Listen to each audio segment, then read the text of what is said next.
Hello guys, இன்னைக்கு நம்ம என்ன பார்க்க போறோம் பார்த்தீங்கன்னா கனவா தொக்கு எப்படி செய்யறது பார்க்கலாம். 1/2 kg கனவா, அதுக்கு தேவையான அளவு உப்பு,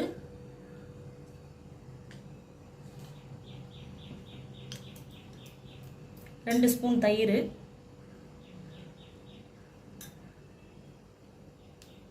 ஒரு ஸ்பூன் குழம்பு மிளகாய் தூள்,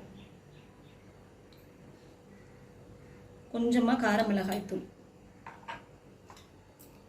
இஞ்சி பூண்டு பேஸ்ட் ஒரு 1/2 ஸ்பூன், லெமன், பொரிக்கிறதுக்கு தேவை எண்ணெய், கொஞ்சம் மிளகுத்தூள் ஆட் பண்ணிக்கணும்.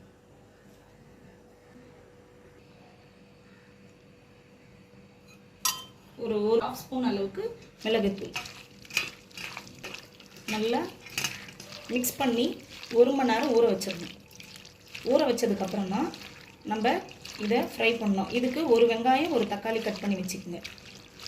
இது ஊறினதுக்கப்புறம் எப்படி செய்யறதுன்னு பார்க்கலாம். ஆன் பண்ணிக்கலாம். 1 hour ஆயிடுச்சு. இப்போ கொஞ்சம் மஞ்சத்தூள் ஆட் பண்ணியிருக்கேன். நல்லா மிக்ஸ் பண்ணிடலாம். இப்போது ஸ்டவ் ஆன் பண்ணிக்கலாம். கடாய் வச்சுட்டு ஸ்டவ் ஆன் பண்ணியாச்சு. எண்ணெய் உங்களுக்கு தேவையான ஏற்ற மாதிரி ஊற்றிக்கணும். இதில் கொஞ்சம் எண்ணெய் அதிகமாக இருந்தால் தான் நல்லாயிருக்கும். இப்போ எண்ணெய் காஞ்சிடுச்சு.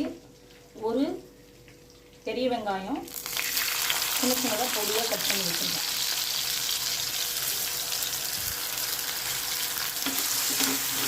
இது ஏற்கனவே கனவால் உப்பு ஆட் பண்ணியிருக்கேன். இதுக்கு தேவையான உப்பை மட்டும் நம்ம சேர்த்துக்கலாம். சின்ன சின்னதாக கட் பண்ணி வச்சுருக்கேன்.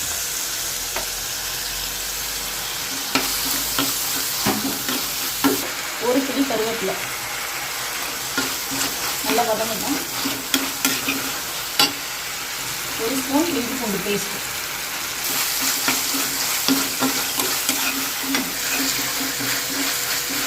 நல்லா வதங்கணும். வதங்கினதுக்கப்புறம் நம்ம கனவா ஆட் பண்ணிக்கலாம். இஞ்சி பூண்டு நல்லா வதங்கிடுச்சு. இப்போ கனவாவை ஆட் பண்ணிக்கலாம். கனவா நல்லா வதங்கணும். வதங்கும் போதே கொஞ்சம் தண்ணி விடும். அதில் நல்லா வேகட்டும். அதுக்கப்புறம் பார்த்து நம்ம தண்ணி விட்டுக்கலாம். ரொம்ப வெந்ததுன்னா ரப்பர் மாதிரி ஆகிடும். நல்லா சாஃப்டாக வரும் இந்த மாதிரி ஊற வச்சு செஞ்சிங்கன்னா. கனவா தொக்கு ரெடி ஆகிடுச்சு. இப்போ கொத்தமல்லி தூவி ஸ்டவ் ஆஃப் பண்ணிடலாம். அவ்வளோதான் ஃப்ரெண்ட்ஸ். இந்த வீடியோ உங்களுக்கு ரொம்ப பிடிச்சிருந்தா லைக் பண்ணுங்கள், கமெண்ட் பண்ணுங்கள், ஷேர் பண்ணுங்கள். பக்கத்தில் இருக்க பெல் ஐக்கானை கிளிக் பண்ணுங்கள். மறக்காமல் தங்கம் சேனலை சப்ஸ்கிரைப் பண்ணுங்கள். பாய்.